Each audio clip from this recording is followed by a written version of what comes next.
It's a beautiful view. Sunny Manchester.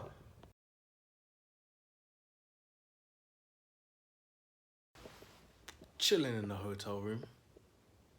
This is what it's like to be the bass player for CBeebies. Yes, this is it. The room. You can see my delivery room. Back there. It's a mess. But it's a nice room. It's a nice room. Fancy doors. A fridge. But check this. Hold on. In the bathroom, obviously, we robe up. Chee! But the main thing, music in the shower. So what is it like to play for CBeebies? This has been now one of my main gigs for coming up to 3 years now. I've been playing on the channel for a little bit. We've got the 3rd Christmas panto coming up, and then we are currently filming the 2nd series of Yolanda's band jam. Repping Brandmas, obviously. We're going to keep pushing that. In fact, I don't even know if I've put on the channel recently with Brandmas, we were supporting Katie Tunstall.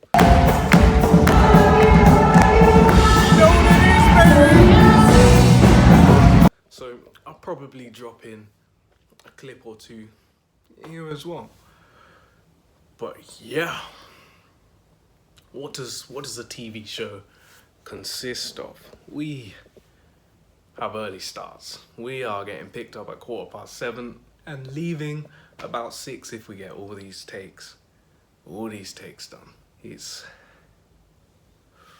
a lot.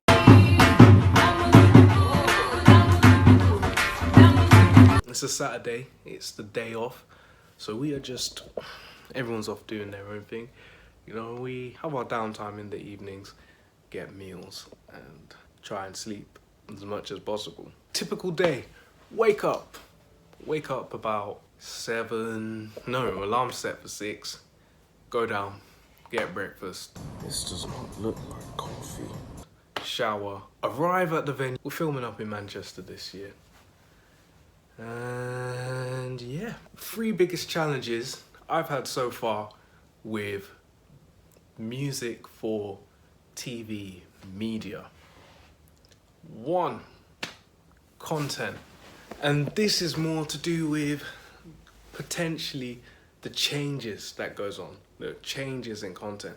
So there will be times where you learn a piece of music and for editing reasons or timing reasons, you have to lose some bars here in the music. Structures change, little things get dropped in, and it can very quickly happen. Like, you need to be ready to do it quick.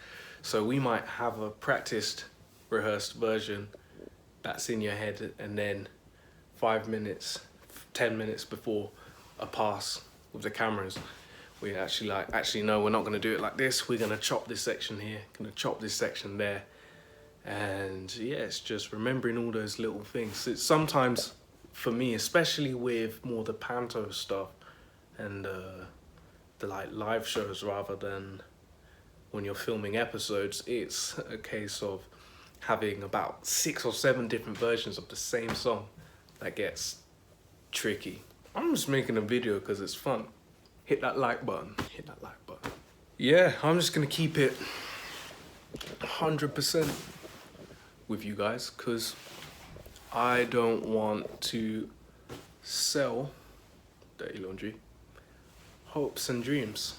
I don't want to sell hopes and dreams about, you know, the real life of becoming this professional musician, doing this lifestyle. You know, not every gig for me definitely is like this, and I get a few like this where it's good perks, it's a strong contract, you know, when I come off this I'm financially good, but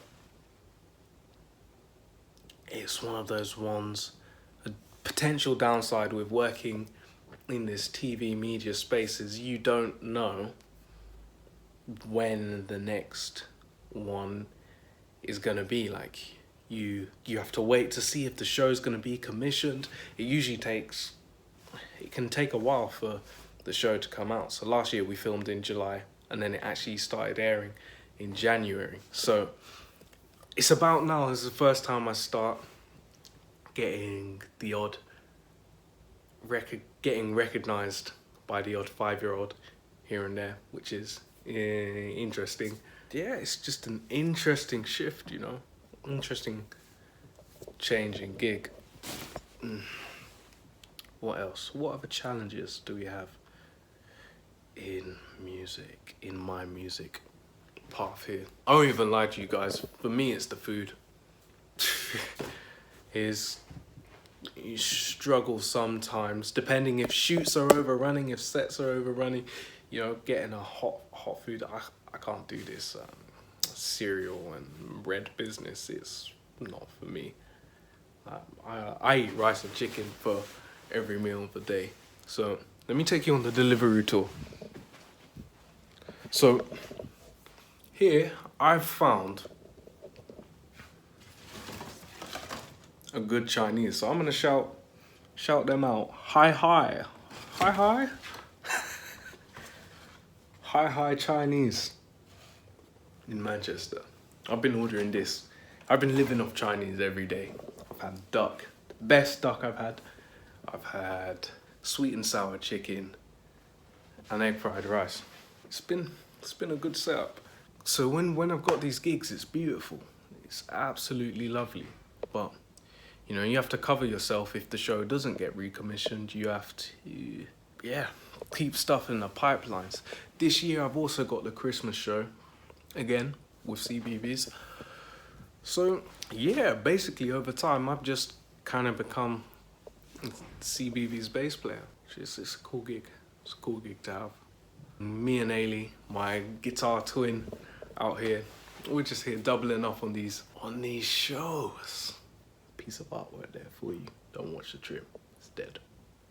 And then outside of that, you know, most of my income right now outside of that is a combination of teaching. So I go into a school, a local school in Reading, 1 day a week. At the moment I know I'm getting past a few more students in September, but I'll probably keep it to 1-2 days a week, because beauty is, I just miss like daytime income, man.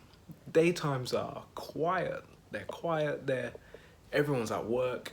Everyone who I used to chill with is at work doing their stuff. And the truth is, the majority of my days musically are spent sitting in a room learning songs, learning and transcribing songs. Like sitting there with my bass and laptop, transcribing stuff. A lot of it is actually not as interesting.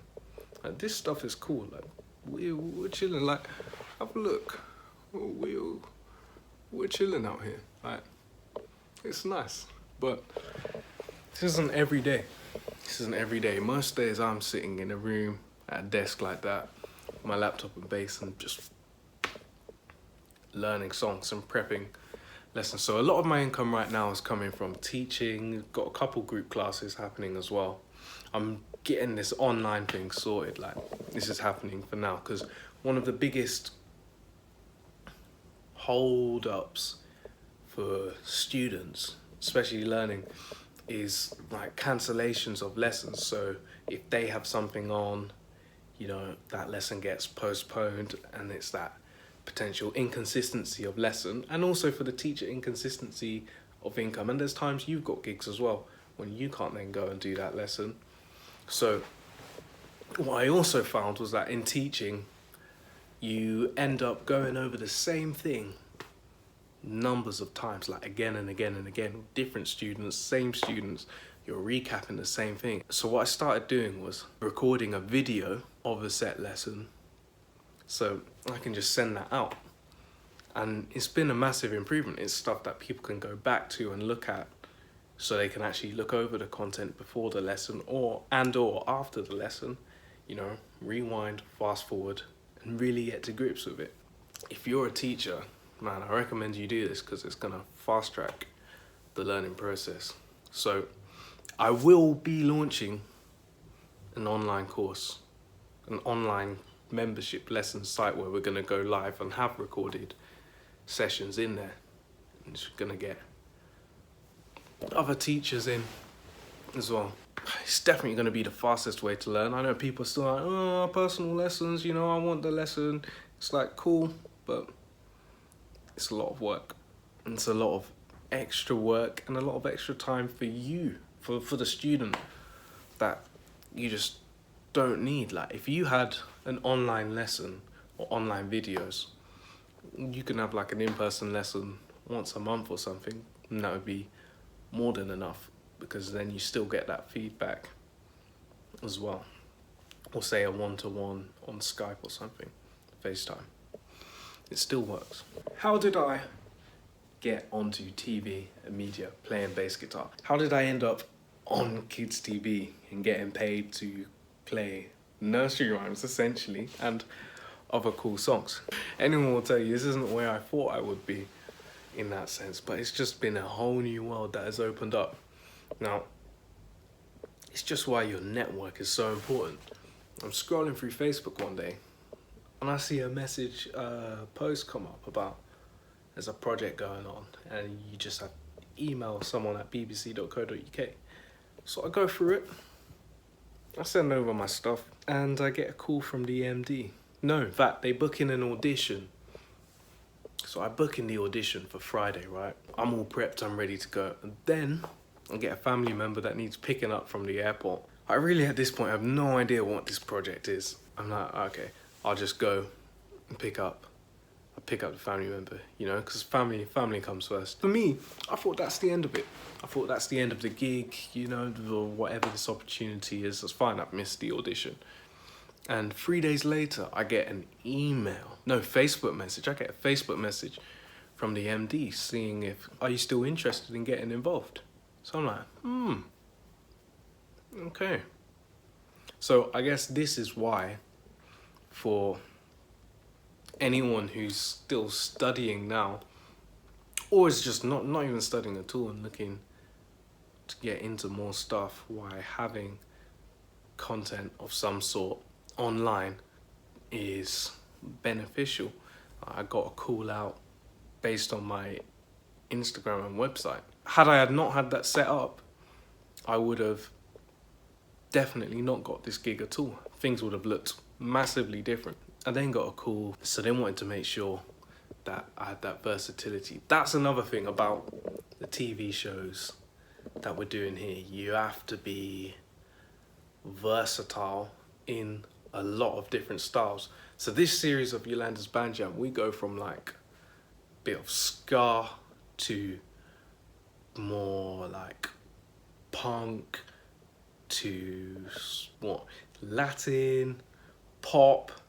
Yeah, like it just goes all over. So having a bass, having a good grounding, or at least basic understanding of different genres massively helps. And like picking up a bit of key bass as well. So I've got a Moog Sub 37 and getting to grips with programming a few sounds in there has been a definite advantage, because you just don't know what you're gonna get asked for. Being able to pull out different sounds definitely help. I was killing time really. This is my day off. These days are long and intense. They go by quickly, but it's long and intense because you're doing all these different shots, and if one thing goes wrong, or like a word isn't right, or a kid talks in between shooting, you have to redo that entire scene, that clip. So sometimes it can take a while. And the other thing I found is just being in gig fitness. Like, you're standing on set with a bass around your neck for multiple hours a day, and after a while it wears on like your back and that. So go in gym to strengthen up those areas, and also stretching out as well. People, keep following the journey. Subscribe to the channel for more updates on the musician life and tips and tricks that I learn along the way. If you're still watching, hit that like button.